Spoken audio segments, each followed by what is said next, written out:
வணக்கம். சற்று முன் கிடைக்கப்பெற்ற மிக முக்கியமான செய்தி ஒன்று வெளியாகியுள்ளது. திமுகவின் ஆட்சி வேண்டாம், மக்கள் ஸ்டாலின் மீது கடுமையான எதிர்ப்புகளை தெரிவித்துள்ளனர். நண்பர்களே, இந்த வீடியோ பிடிச்சிருந்தா ஒரே ஒரு லைக் மட்டும் சப்ஸ்கிரைப் பண்ணிருங்க.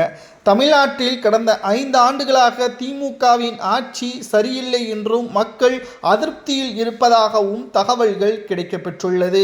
மேலும் மிக முக்கியமான ஒரு கருத்து கணிப்பின் அடிப்படையில் அதிமுக கூட்டணி 39.5% என்றும் திமுகவின் கூட்டணி 38.6% என்றும் தமிழக வெற்றிக் கழகம் 12.9% என்றும் நாம் தமிழர் கட்சி 4.7% என்ற வித்தியாசத்தில் போட்டியில் உள்ளது. மக்களின் ஆதரவு அதிமுகவின் பக்கமே அதிகமாக இருப்பதாகவும் இந்த முறை நிச்சயம் அதிமுக ஆட்சியை அமைக்கும், எதிர்க்கட்சியாக திமுக இருக்கும் என்ற புதிய கருத்து கணிப்பின் மூலமாக மக்கள் மத்தியில் இருக்கக்கூடிய தகவல்களையும் நம்மால் பார்க்க முடிகிறது. இந்த சர்வே என்ன கூறுகிறது என்று தெரியுமா?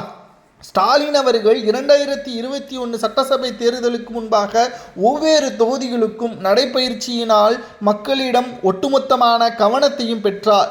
அதன் மூலம் நாங்கள் வாக்குகளை செலுத்தினோம். அது மட்டுமல்ல, சொன்ன வாக்குறுதிகள் 50% கூட ஸ்டாலின் அவர்களால் நிறைவேற்ற முடியவில்லை.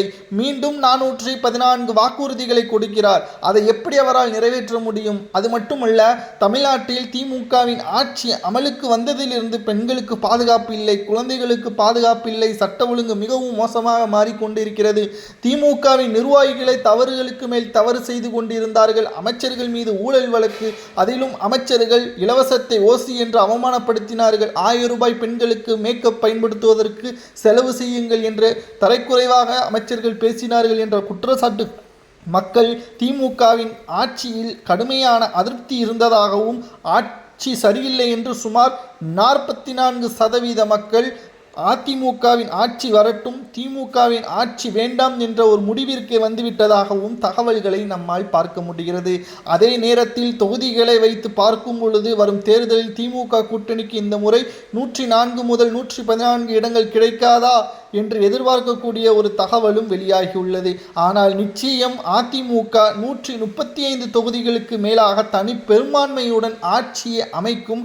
விஜய் தலைமையிலான தாவேகா வெறும் 2 இடங்கள் மட்டும்தான் கைப்பற்றும் என்ற தகவலும் கிடைக்கப்பெற்றுள்ளது. மேலும் விஜய் அவர்களால் இந்த தேர்தலில் வாக்கு சதவீதம் மட்டும்தான் மாறும், தொகுதிகளை அவர்களால் கைப்பற்ற முடியாது என்ற ஒரு தகவலும் தற்பொழுது கிடைக்கப்பெற்றுள்ளது. இதை பற்றி கமெண்ட் வாயிலாக கூறுங்கள்.